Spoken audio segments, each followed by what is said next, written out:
Welcome back दोस्तों। आज हम कवर करने वाले हैं गाची अकूता एपिसोड 16। हम बहुत करीब हैं 100 सब्सक्राइबर्स के, तो प्लीज़ चैनल को थोड़ा प्यार दिखाइए और सपोर्ट कीजिए। तो चलिए अब बिना देर किए एपिसोड शुरू करते हैं। अब तक हमने देखा कि हर क्लीनर के पास अलग अलग रेडर्स आ रहे हैं। आगे हम कैथोनी को देखते हैं। वो अपने पोर्टल्स खोलकर सारी लड़ाइयाँ देख रही है और अपनी डायरी में कुछ लिखती भी जा रही है। ब्रो और डियर के पास एक रेडर है जिसका नाम बुंदुस है। ब्रो डियर से मजाक में कहता है कि ऐसे गुस्सा मत करो वरना चेहरे पर झुर्रियां आ जाएंगी। हम तो बस खाने निकले थे, फिर ये मुसीबत कैसे फंस गए। इसे एक साइड मिशन समझो। वैसे भी उस पोर्टल में कूदने का फैसला तुम्हारा ही था और तुम रूडो की चिंता करते हुए यहाँ आ गए। बुंदुस पूछता है, ये तुम्हारा बच्चा है क्या? तुम दोनों में खून का रिश्ता तो नहीं लगता?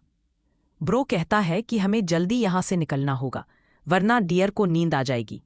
बुंदुस कहता है, ठीक है, इसका नाम डियर है तो क्या मैं इसे डियर लिटिल बॉय कहकर बुलाऊं?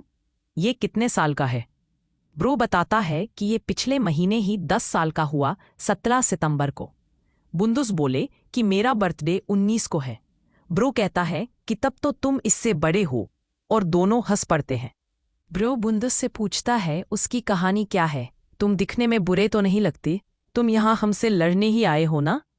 बुंदुस कहता है कि वह जोदेल के ऑर्डर्स पर आया है, पर उसका मकसद कुछ और भी है, और तुम्हें हराकर वह जोदेल के और करीब पहुंचने की कोशिश करेगा। तभी ब्रो और डियर जमीन पर देखते हैं और एक छोटा उंगली सा रोबोट दिखाई देता है जो बुंदुस के पास जाता है, और बुंदुस के पास ऐसे कई रोबोट्स मौजूद हैं। बुंदुस कहता है कि उसे बस एक चीज चाहिए, इन्फॉर्मेशन। क्लीनर्स के बॉस अर्खा कॉर्वस के बारे में। उसे कॉर्वस के बारे में सब कुछ चाहिए। इधर हम कॉर्वस को देखते हैं। सेमियो आती है और बताती है कि रूडो और बाकी क्लीनर्स को रेडर्स ने किडनैप कर लिया है। ये जानकारी हमें ग्रिस ने दी है, हमें जल्दी उन्हें ढूंढना होगा। सेमियो कॉर्वस को डांट भी रही है क्योंकि वह अपना चौकर नहीं पहनता, जिससे कांटेक्ट करना मुश्किल होता है। कॉर्वस कहता है कि सभी क्लीनर्स को इकट्ठा करो, मैं पता लगाता हूं कि रूडो और बाकी लोग कहाँ हैं, क्योंकि वह एक बहुत अच्छे खबरनवीस को जानता है। वापस ब्रो की बात पर वह कहता है कि वह ऐसी कोई जानकारी नहीं देगा जिससे क्लीनर्स को नुकसान हो। बुंदुस कहता है कि उसे जानकारी सिर्फ अपने लिए चाहिए और जो भी ब्रो बताएगा वह रेडर्स को पता नहीं चलेगा। अगर ब्रो जवाब नहीं देते तो बुंदुस अपनी जगह से हिलेगा नहीं और उन्हें यहाँ फंसा देगा। ब्रो अब जवाब देने को तैयार हो जाता है। बुंदुस पूछता है कि कॉर्वस को क्या खाना पसंद है। ब्रो कहता है शायद मीठा। बुंदुस और ढेर सारे सवाल पूछता है, उसकी उम्र क्या है, वो बाहर क्या करता है, क्लीनर्स के साथ कब से है, क्या तुमने उसे अपनी वाइटल इंस्ट्रूमेंट इस्तेमाल करते देखा? ब्रो को इन सब का जवाब नहीं पता। वह सोचता था कि बुंदुस कुछ खास पूछेगा, पर ये तो मामूली सवाल हैं। फिर बुंदुस बताता है कि अगर वे हार गए तो उन्हें ट्रैश मॉन्स्टर्स को खिला दिया जाएगा, और रेडर्स ने ट्रैश मॉन्स्टर्स बनाना सीख लिया है। ब्रो इसके सुनकर चौंक जाता है कि इतनी बड़ी जानकारी उसने ऐसे ही बता दी। बुंदुस कहता है कि कॉर्वस को मीठा पसंद है, यानी वह इंसानों जैसा है, पर अपनी जिंदगी और बातें छुपाकर रखता है, यहाँ तक कि अपने साथियों से भी। दूसरी तरफ हम जैबर को देखते हैं, जो जनगा को उकसा रहा है कि अपनी असली पावर दिखाओ। वो कहता है, जब मैं पूरी ताकत से लड़ता हूँ और फिर भी जीत नहीं पाता, तभी मजा आता है। बॉस के अलावा शायद तुम ही हो जो मुझे हरा सके, तो अपनी पावर छुपाओ मत और मेरी अच्छी तरह से धुलाई कर दो। इधर जोदेल रूडो से कहता है कि क्रिएचर्स और इंसान एक जैसे हैं, हमें जो माहौल मिले हम उसके मुताबिक खुद को ढाल लेते हैं, इसलिए वह ग्राउंडलिंग है और तुम स्पेराइट। फिर भी दोनों की आंखों में एक ही तरह की आग है। जेबर ने मुझसे कहा था कि तुम और मैं एक जैसी स्मेल करते हैं, और तभी से मैं तुमसे मिलने के लिए उत्सुक था।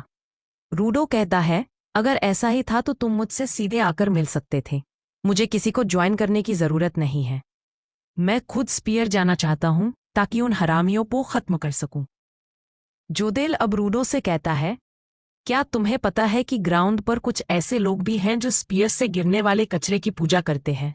उन्हें लगता है कि वो हेवन से गिरने वाली ब्लेसिंग्स हैं, भले ही वो सड़ा गला कचरा क्यों ना हो।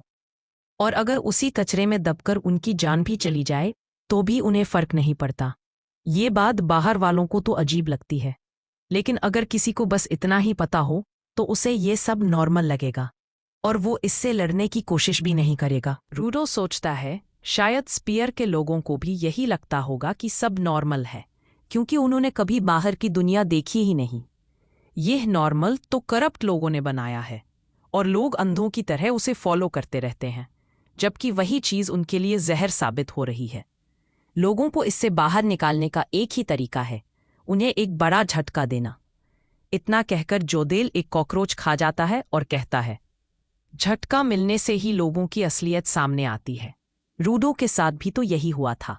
जेबर ने उसे झटका दिया और तभी रूडो ने अपनी पावर इस्तेमाल करना सीख लिया था।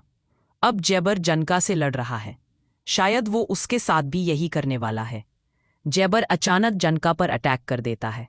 जनका सोचता है, मेरे अंदर तो कुछ भी खास नहीं है, न कोई नेचुरल टैलेंट न कोई ताकत, मैं एकदम ऑर्डिनरी आदमी हूं, मैं इसे कभी नहीं हरा सकता। लेकिन शायद यही तो असली फन है, तब लड़ना जब जीतने की उम्मीद ना हो। दोनों के बीच जोरदार लड़ाई शुरू हो जाती है। जनका बस जेबर के पंजों से बचने की कोशिश करता है, लेकिन जेबर फिर भी उसकी बुरी तरह धुलाई कर देता है। जनका दोबारा उठकर फाइट करने की कोशिश करता है, मगर जेबर पर कोई असर नहीं होता और जेबर अपने पंजे से जनका को जोर का वार मारता है, जिससे वो जमीन पर गिर पड़ता है। फिर जेबर अपने पंजों में एसिड भरकर उसे जनका के शरीर में घुसा देता है और उसी पल जनका की मौत हो जाती है और यहीं पर यह एपिसोड खत्म हो जाता है। थैंक यू दोस्तों वीडियो देखने के लिए। हम अब बस 100 सब्सक्राइबर्स के बहुत करीब हैं, तो चैनल को प्यार ज़रूर दिखाइए। वीडियो को लाइक करना और सब्सक्राइब करना बिल्कुल मत भूलिए। मिलते हैं अगले वीडियो में, तब तक के लिए बाय और टेक केयर।